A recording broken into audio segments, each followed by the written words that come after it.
Isabel Yeo está aquí grabándonos y no hago las presentaciones. Pero, bueno. Estoy acá para que haya más gente. Claro, sí. Una estrategia comunicacional. Entonces Isabel performativa. Ahí está, perfecto. Bueno, con Isabel, cuando pensamos esta mesa que le pusimos medios, políticas y tecnologías, recorridos y temas pendientes, lo que nos propusimos era tener una instancia donde pudiéramos intercambiar, por un lado, pensar juntos estos últimos 30 años, las grandes transformaciones que ha habido en materia de medios de comunicación, y por eso invitamos a tres figuras muy destacadas, tres panelistas. Y vamos entonces a empezar con Cristina Canoura, que es periodista, redactora y editora de las secciones Salud, Ciencia y Técnica del semanario Búsqueda, entre el 1992 y 2009, autora de varios libros, 3 años Los Invencibles, 16 historias de la ciencia en Uruguay, y junto con Roberto Balaguer publicó Hiperconectados, guía para la educación de los nativos digitales, que ha tenido una amplia repercusión aquí y en el exterior. Bueno, Cristina, te damos entonces la palabra. Bueno, buenas tardes y gracias por venir. Yo no soy más que soy y que no soy, un poco como dijo Mónica.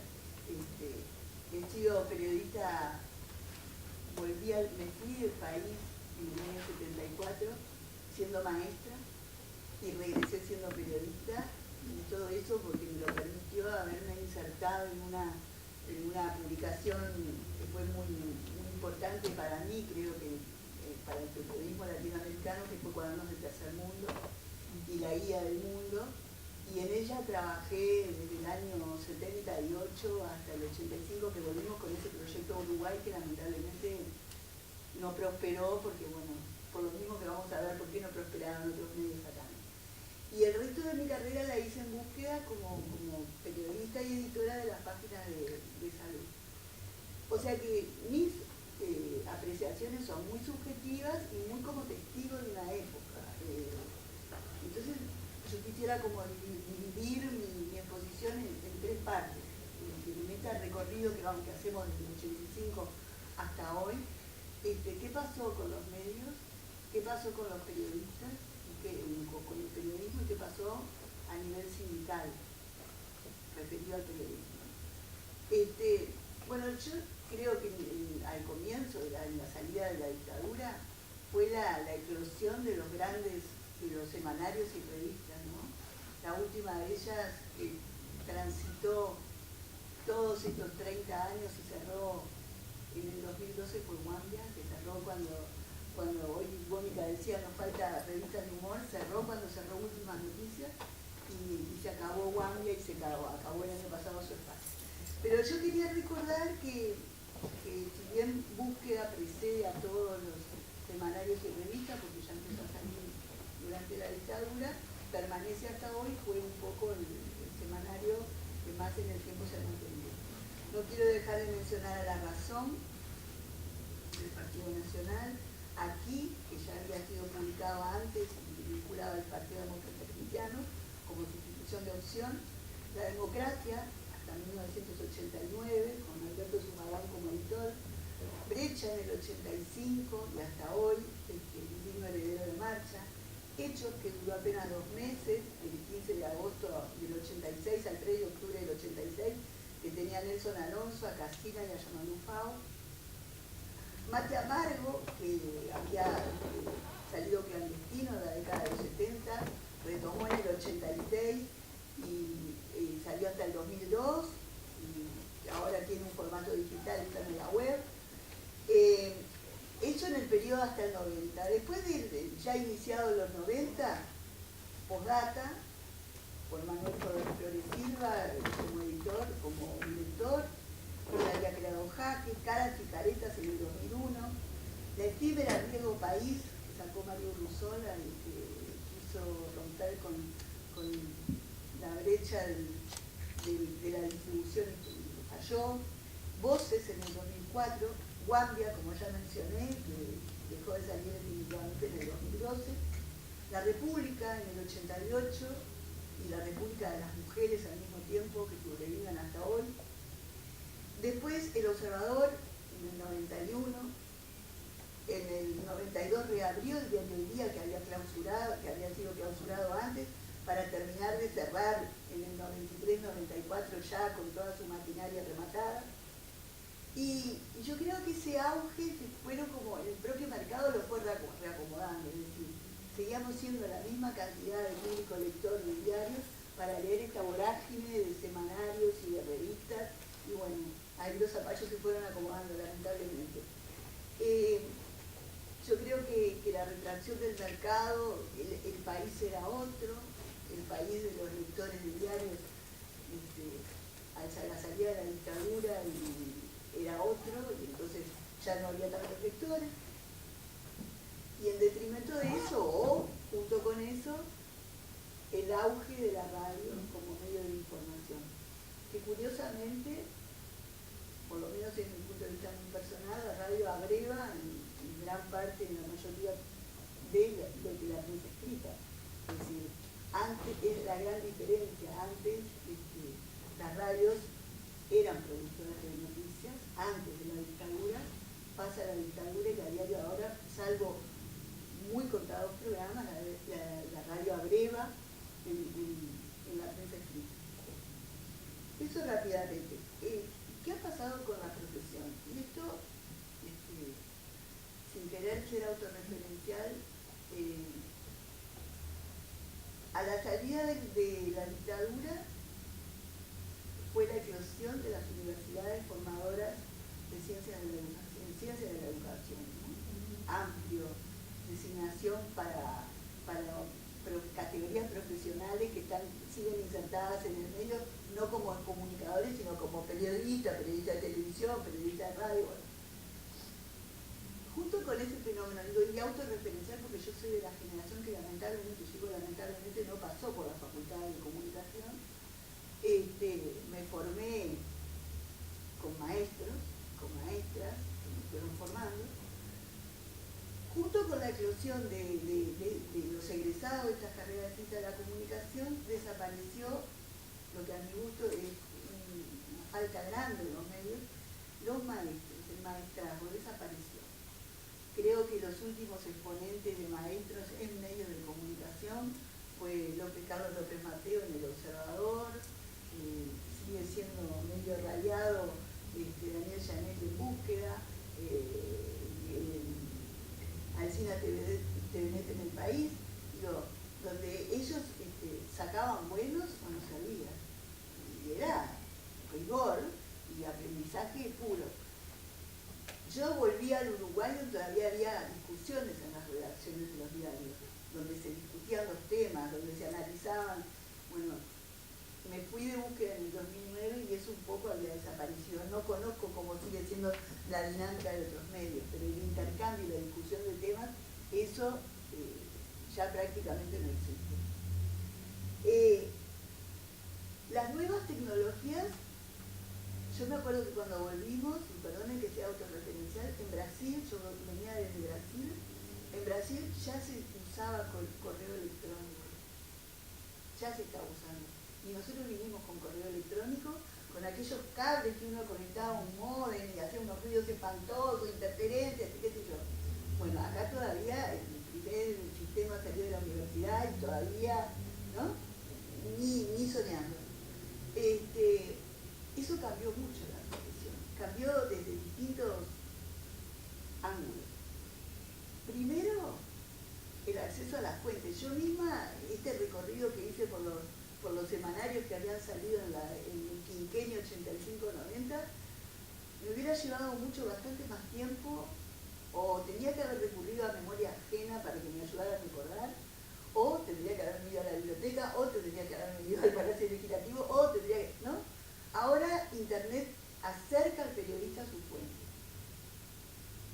Y una cosa que yo le comentaba a Mónica, que esto lo digo con bastante visión crítica, no digo ni que sea peor ni que sea mejor, digo que es diferente.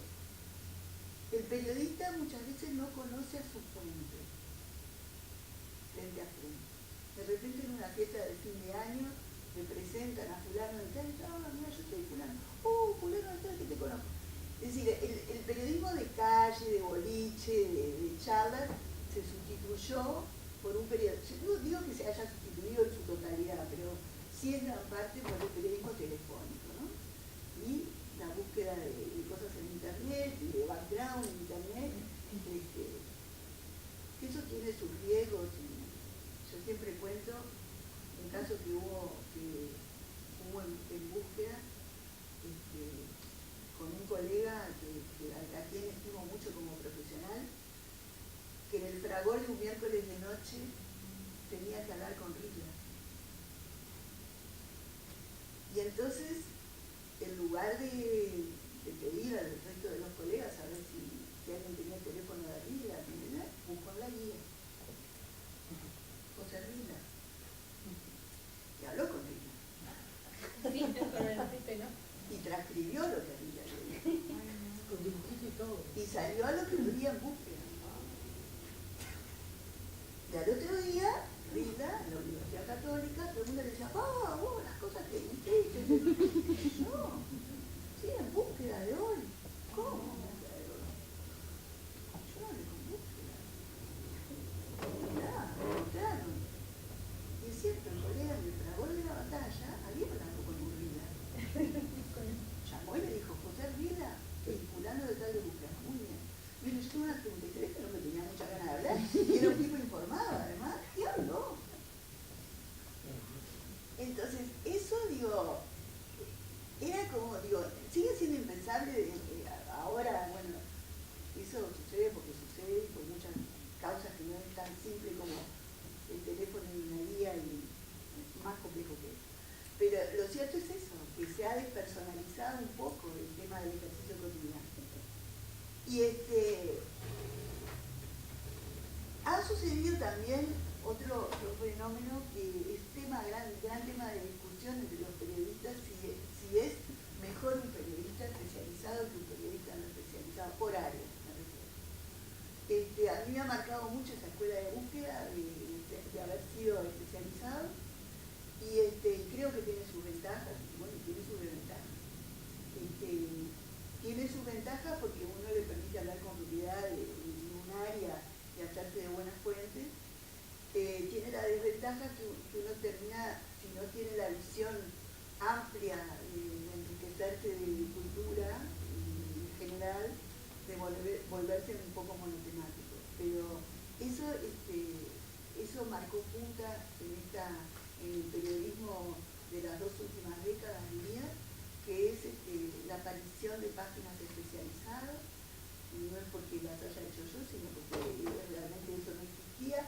Hasta entonces los diarios se nutrían de noticias compradas de agencias internacionales que podían tener que ver con ciencia, con tecnología, con salud, con internacionales, y la fabricación de noticias de los lugares por periodistas especializados es una marca de las últimas 2 décadas. Otro fenómeno que a mí me ha también llamado bastante la atención es cómo las nuevas generaciones se han impregnado de la herencia del nuevo periodismo, ¿no? Es decir, ya abandonamos, sobre todo los que venimos, y hablo por la prensa escrita, abandonamos el famoso esquema de la pirámide invertida para usar un poco de la crónica literaria y del alineamiento del nuevo periodismo para hacer un periodismo mucho más ágil, más cercano a la gente, junto con eso el periodismo de investigación, que no es nuevo, porque ya en predictadura semanarios y diarios, sobre todo semanarios, como Brecha lo hacía muy bien, el periodismo de investigación ahora es como una tónica fuerte de los medios. ¿Qué ha pasado con la profesión también? Es una profesión que se ha feminizado. Durante la dictadura y antes de la dictadura eran pocas las mujeres en los medios, Cristina Morán fue una pionera, pero en los medios escritos sobre todo muy pocas, en el día tenía alguna, el país alguna, pero ahora las mujeres somos más del 35% de los egresados de la carrera de ciencia de la comunicación. Y también el fenómeno es que las mujeres terminan en mayor porcentaje que los hombres, un 60 y pico contra un 20 y pico por ciento, 30 y pico por ciento de los hombres, las carreras universitarias en comunicación. Sin embargo, somos las que menos lugar ocupamos en cargos de dirección. Digo de dirección, digo cargos medios, digo cargos altos, no existe. Que haya mujeres cubriendo casa de gobierno, en televisión lo hay, pero en prensa escrita estuvo Alina Dieste cubriendo el gobierno sanguinetti y después casi prácticamente desaparecieron las mujeres. ¿Qué pasó a nivel de sindicalismo? Bueno, la Asociación de la Prensa Uruguaya fue un sindicato fuerte que lo diezmó la dictadura, diezmó a sus dirigentes, algunos fueron presos, otros fueron al exilio, la sede fue confiscada, la colonia de vacaciones en San Luis también. Al reinicio, a la vuelta con la democracia, algunos de los viejos dirigentes asumieron por un tiempo y es un sindicato nuevo, digamos, de los últimos 30 años si se quiere, con caras nuevas, muy pocos afiliados. Yo estuve buscando citas y de los miles, porque tampoco hay un censo de cuántos estamos ejerciendo por la misma, ¿no? De que, bueno, no se sabe exactamente cuántos estamos ejerciendo el periodismo en distintas categorías. Sí sabemos que son miles en todo el país, pero APU tiene solamente 700 afiliados en todo el país. Yo con eso quería terminar rápido, porque así damos la palabra a Martín y a Arquímedes. Quería dejar como una gran interrogante que se me plantea a mí, es que a las nuevas generaciones no les interesa estar sindicalizados, el sindicato no da respuesta a sus inquietudes, por dónde tendría que ir. Una cosa muy buena que me voy a decir es que en el 2005 el sindicato retomó los consejos de salario que habían regido hasta el 85-86 y eso permitió, algunos lo critican, pero a mí me pareció bueno, la categorización de funciones y el salario acorde a las funciones que cada uno desempeña. Hasta ese momento el salario se acordaba a gusto y criterio del director o del administrador económico o de quien sea. Excitan laudos, que excitan consejos de salario, a mí me parece que es un avance significativo en esta última década. Muchas gracias.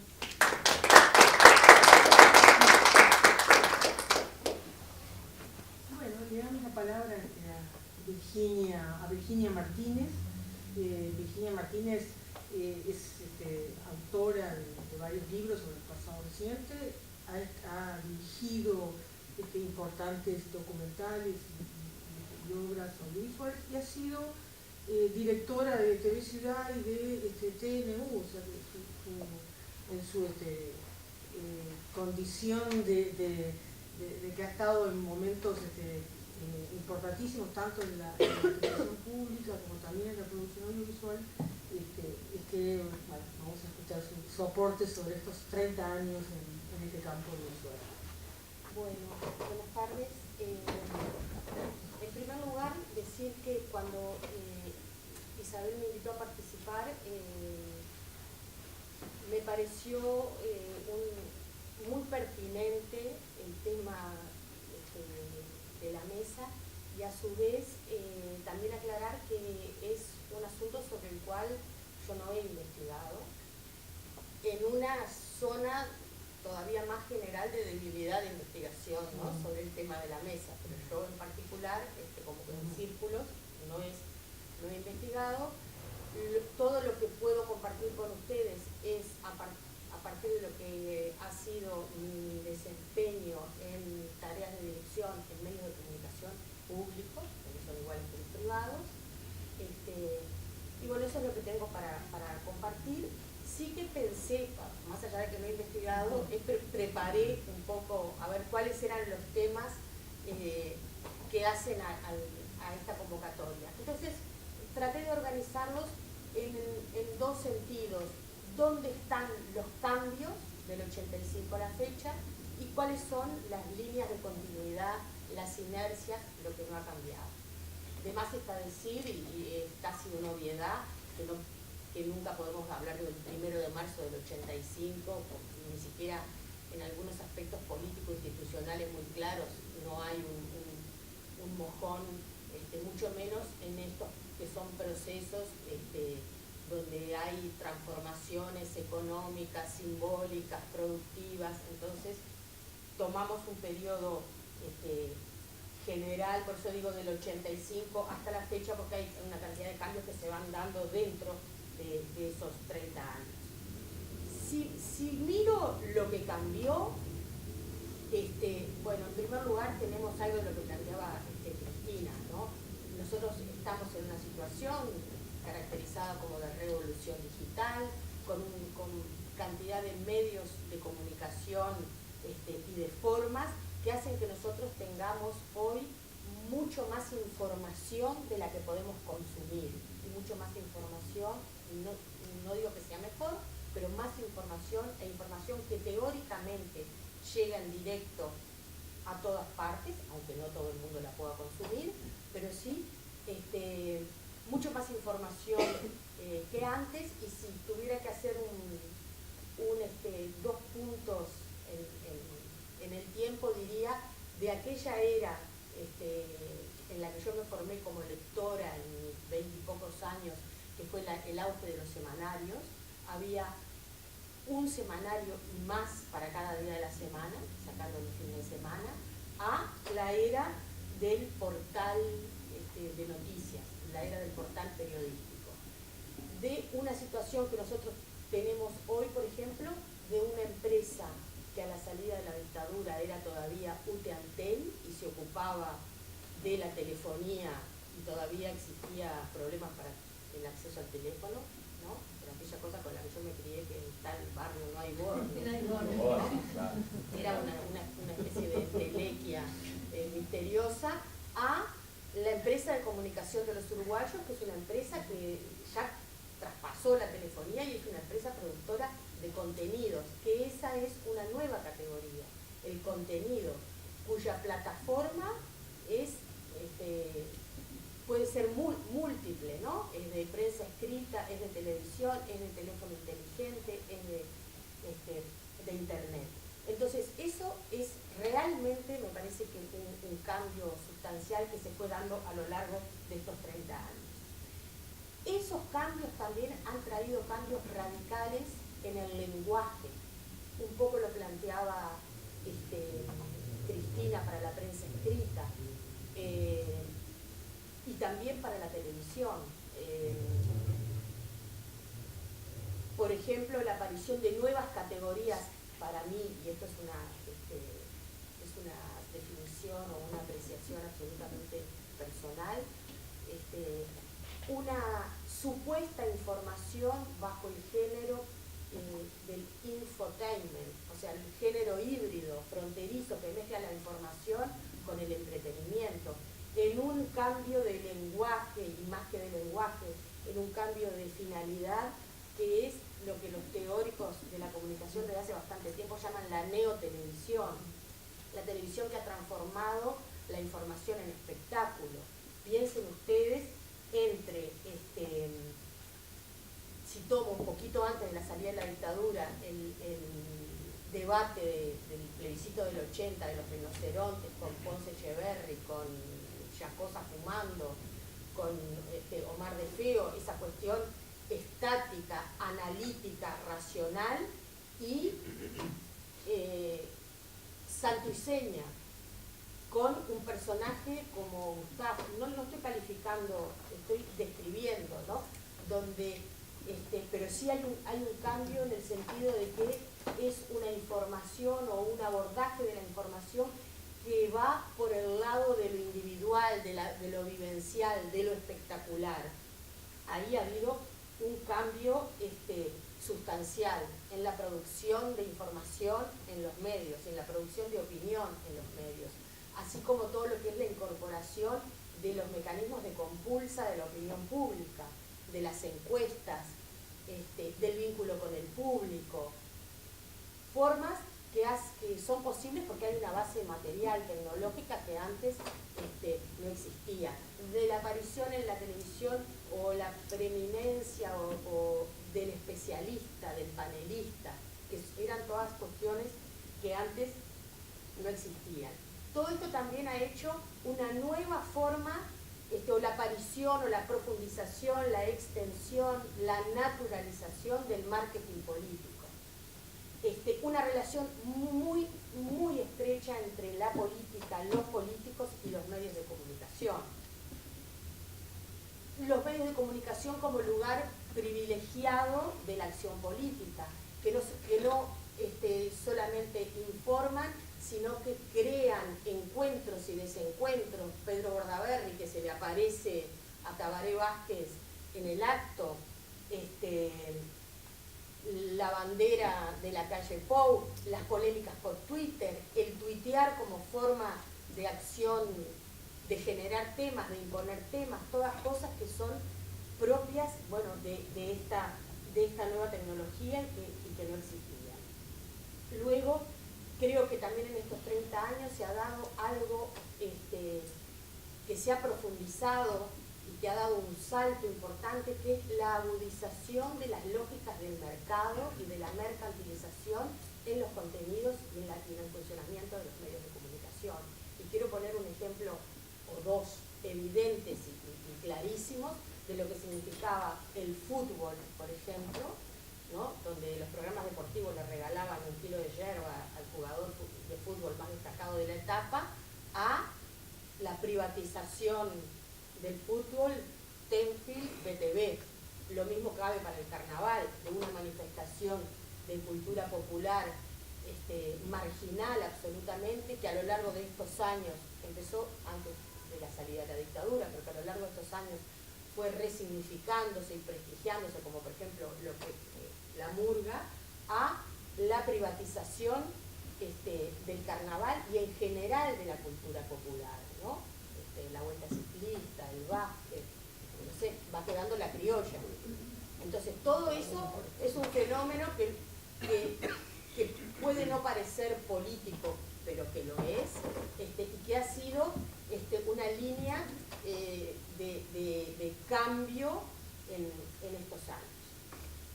Y luego, antes de empezar, seguramente debe haber muchos más, yo estoy dando una versión parcial y de lo que hoy, tratando de repensar algunas cosas y evocando, pero bueno, ahora si me empiezo a aproximar a lo que no ha cambiado mucho, me quiero detener un poco en una zona gris sobre la que hay que profundizar y sobre la que se habla muy poco, que es la censura en los medios de comunicación.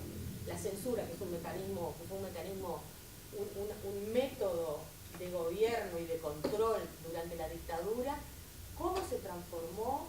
¿Desapareció? Son preguntas que importan y de las cuales es bastante difícil obtener respuestas públicas, auténticas y francas. Es muy difícil.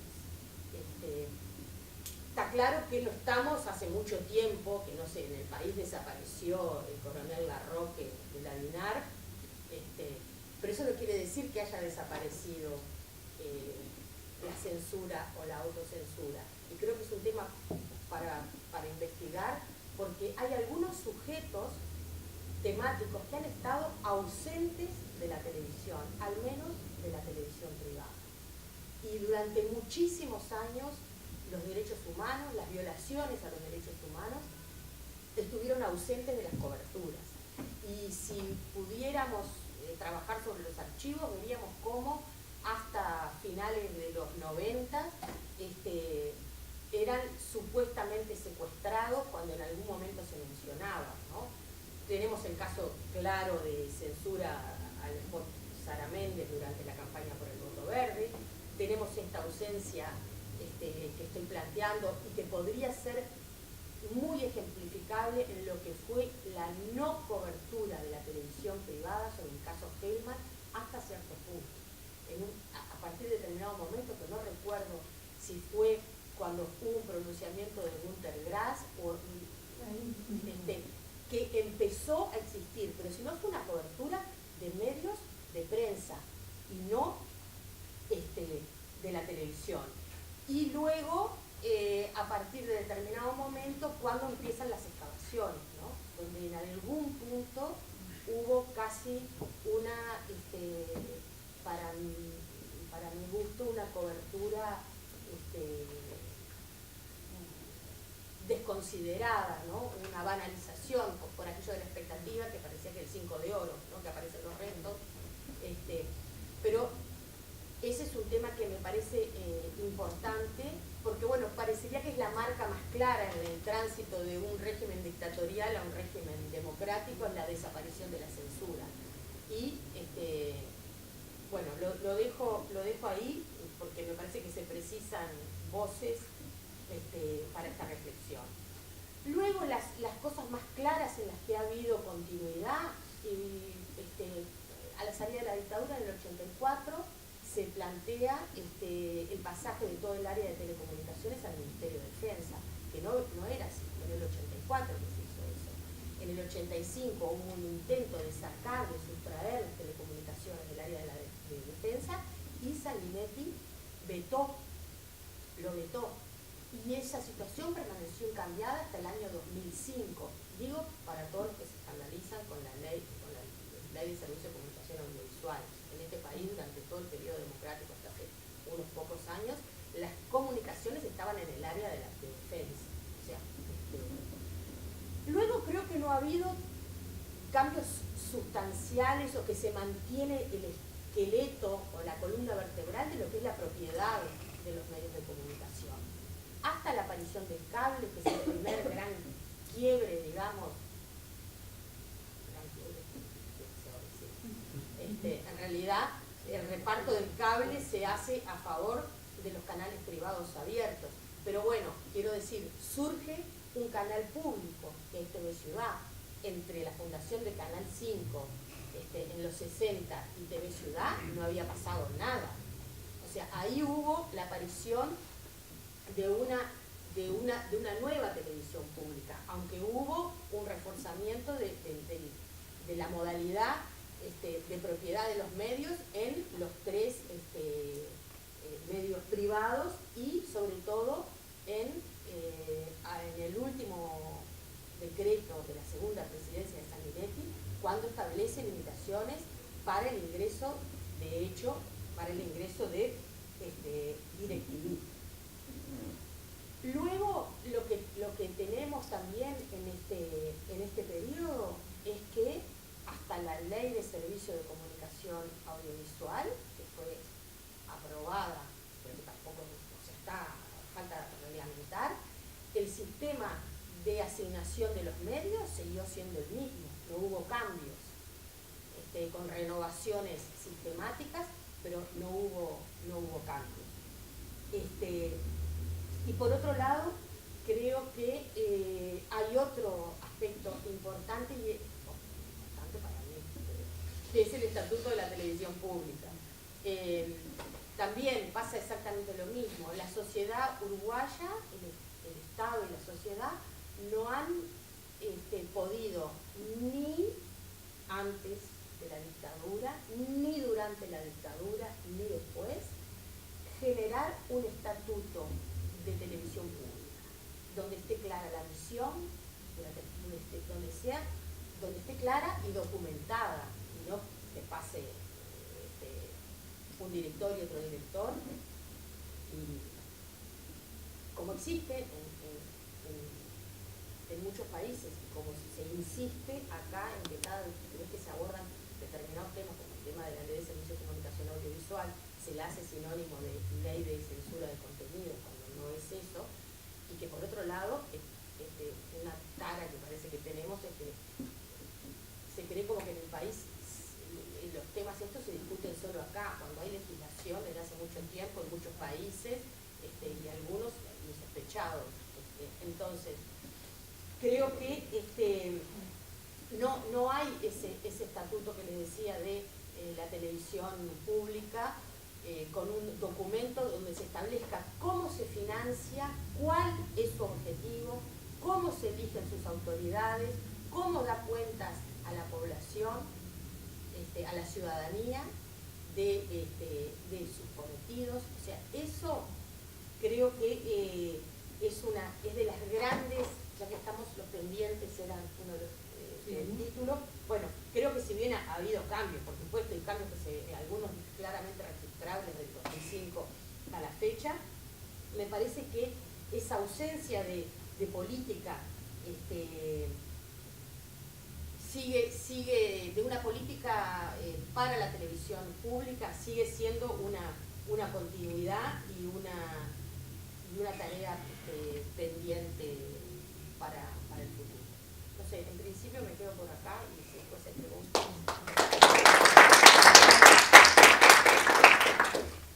Bueno, y entonces ahora le damos la palabra a Martín Prat, que es abogado, que es profesor adjunto en el Departamento de Ciencias Humanas de la Facultad de Información y Comunicación, en la Facultad de Derecho.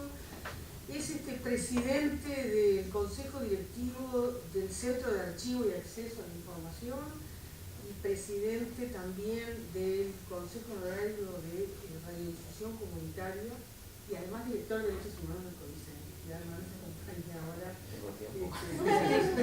Si tiene tiempo para acompañarnos Gracias, Mónica. desde su lugar. Buenas noches. Bueno, un poco la perspectiva que yo quería darle a esta exposición. No quiero aburrirlos hasta ahora de la noche con temas jurídicos, temas de leyes, temas de cómo fue evolucionando el marco regulatorio de los medios de comunicación en Uruguay del 85 para acá, sino más que nada vincular precisamente cómo determinados temas se fueron incorporando gradualmente en estos 30 años a la agenda política y por lo tanto también a la agenda de reformas legislativas y que tienen que ver con temas de libertad de expresión, libertad de información y regulación de medios. En el año 85 se salía de la dictadura, un periodo donde la libertad de prensa no existió, donde se clausuraron diarios, donde ahí sí había mordazas a la prensa, donde poder subsistir una prensa medianamente independiente era prácticamente imposible. Entonces, cuando se restableció la democracia en el año 85, tal vez el primer tema presente en materia de libertad de expresión era precisamente cómo combatir la censura directa, la censura de diarios, la prohibición a periodistas o la destitución de periodistas de los canales oficiales, etcétera, etcétera. En ese sentido, bueno, los gobiernos democráticos, los primeros gobiernos democráticos después del 85, en una línea claramente liberal, bueno, llevaban adelante una política clara de no censura, con el concepto de libertad de expresión liberal, de que fundamentalmente la libertad de expresión hay que respetarla. Por lo tanto, cuanto menos Estado haya interviniendo con la prensa, mejor. Pero desde el 85 para acá, tanto a nivel mundial como también en el Uruguay, el concepto de libertad de expresión se fue desarrollando, se fue ampliando. Y a ese mismo concepto liberal de la no censura o del Estado mínimo, el Estado que no se tiene que meter con nadie, en materia de libertad de expresión se empezó a concebir la idea de que el Estado tenía, puede y tiene que hacer mucho para que la libertad de expresión, la libertad de información realmente sea un derecho ejercido por todos, gozado por todos. Respetar y no censurar, si bien es correcto, está bien, es una manera de encarar el tema de libertad de expresión que no tiene en cuenta que quienes realmente pueden expresarse públicamente, quienes realmente pueden informar, son aquellos que tienen los medios económicos, los recursos económicos para hacerlo. Entonces, se fue desarrollando en estos 30 años una nueva concepción de que, hay que desarrollar políticas públicas para que todos aquellos que quieran informarse, que todos aquellos que quieran expresarse, más allá de no contar con los recursos económicos necesarios para ello, lo pudieran hacer. Entonces esta línea de reflexión, esta línea de análisis que se fue desarrollando, y acá en nuestro país un poco hoy tiene un hito importante con la aprobación de la Ley de Servicios de Comunicación Audiovisual, es precisamente la concepción de la democratización de los medios. Un tema tabú en nuestro país desde el 85 hasta poquitos años atrás. Dejo un poquito este tema de lado para tratar otra línea también de desarrollo que se tuvo durante todos estos periodos, que fue el desarrollo de la libertad de información y la protección de los periodistas para informar. Ahí, en el año 86 hay una ley, la ley de prensa, que en el tradicional conflicto entre libertad de información, entre el derecho a informar y el derecho al honor, el derecho a la privacidad, claramente mostraba un privilegio por esta postura. Entonces, durante mucho tiempo en nuestro país, muchos periodistas eran procesados penalmente, acusados de delitos de difamación, de delitos de injuria, por el hecho de haber informado determinadas noticias que involucraban a personas públicas, autoridades de gobierno o personas que por su actividad pública eran también sujetos o objetos de información.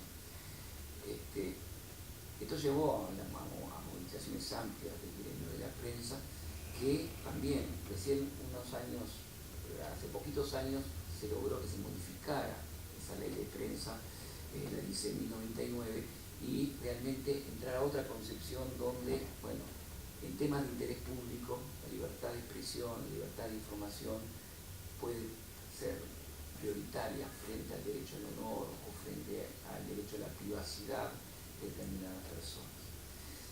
Entonces, esas son las dos grandes líneas, las dos grandes evoluciones que ha tenido el marco regulatorio y que, en cierta medida, se logran esos desarrollos a partir de una nueva concepción social con respecto a lo que tienen que ser los medios de comunicación y lo que tiene que informar la prensa.